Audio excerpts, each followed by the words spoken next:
বিসমিল্লাহির রহমানির রহিম। আসসালামু আলাইকুম। আজকে সূরা সাজদা ৭, ৮ এবং ৯ নম্বর আয়াত থেকে একটু আলোচনা করতে চাই। আল্লাহ তাআলা বলেন, যিনি তার প্রত্যেকটি জিনিসকে সুন্দর করে সৃষ্টি করেছেন এবং কাদামাটি থেকে মানব সৃষ্টির সূচনা করেছেন এবং অতঃপর তিনি তার বংশধর সৃষ্টি করেন তুচ্ছ পানির নির্যাস থেকে।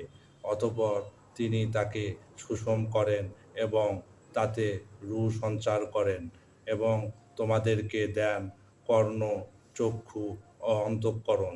তোমরা সামান্যই কৃতজ্ঞতা প্রকাশ করো। এটা আল্লাহর সৃষ্টি।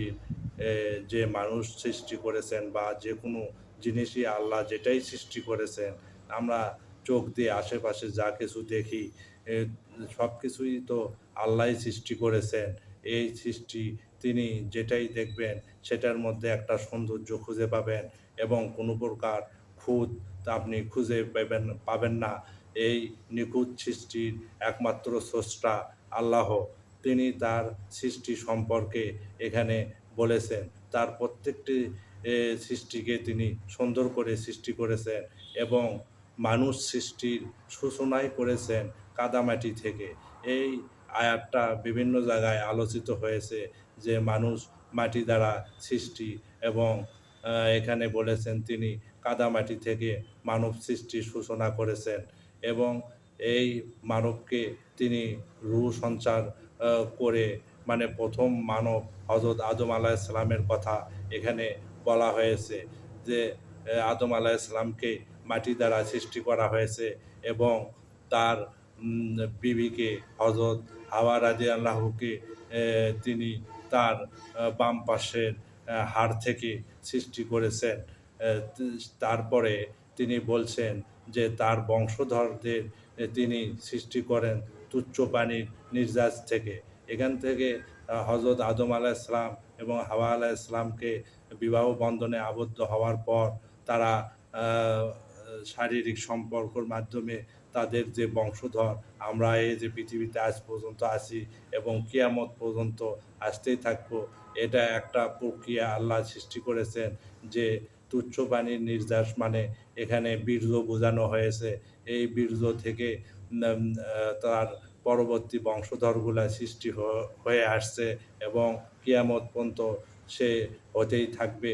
এরপর আল্লাহ মায়ের গর্ভে এ এ ডিম্বাণুর মধ্যে এই শুক্রাণুটা প্রবেশ করার মাধ্যমে এ যে একটা সুষম গঠন হয়, তিনি তাকে সুষম করে সৃষ্টি এ করেন এবং তারপরে রক্তপিণ্ড তৈরি হয়। রক্তপিণ্ড থেকে মাংসপিণ্ড, মাংসপিণ্ড থেকে আবার অস্থিমজ্জা তৈরি হয়। অস্থিমজ্জার উপর আবার মাংসপিণ্ড আল্লাহ জড়িয়ে দেন। এভাবে কত সুষমভাবে মায়ের গর্ভে আল্লাহ আ আ তার মানব সৃষ্টি করেন এবং ৪ মাস আ আ বয়সে তাতে রূহ সঞ্চার করান বা রূহ ফুঁকে দেন। ৪ মাস মায়ের পেটে যখন ভ্রূণের বয়স ৪ মাস হয়, তখন আল্লাহ তাআলা সেখানে ব রূহ সঞ্চার করান। তারপরে আস্তে, আস্তে কর্ণ, চক্ষু এবং অন্তঃকরণ দেন।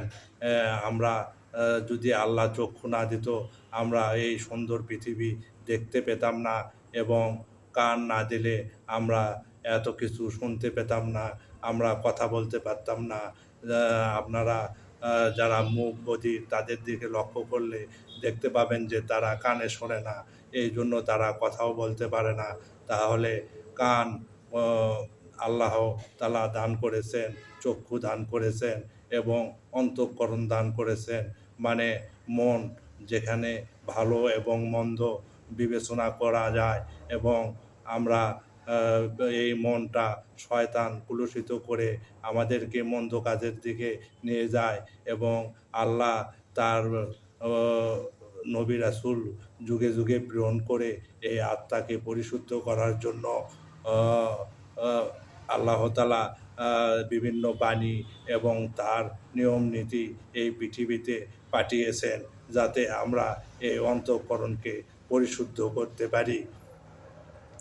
এবং আল্লাহ আমাদেরকে এই সকল যে দিয়েছেন, যে চক্ষু, কর্ণ এবং অন্তঃকরণ, এগুলার মাধ্যমে বহুবিধ উপকার আমরা গ্রহণ করি, কিন্তু সামান্যই আমরা কৃতজ্ঞতা প্রকাশ করি।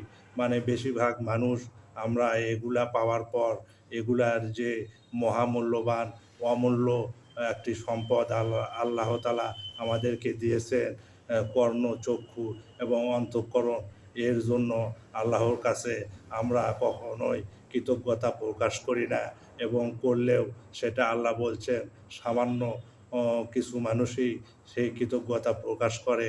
এই জন্য আমাদের সবাইকে এই কর্ণ, চক্ষু এবং অন্তঃকরণের জন্য আল্লাহর কাছে কৃতজ্ঞতা প্রকাশ করা একদম উচিত, এবং তার কাছে সেজদায় লুটিয়ে পড়া উচিত।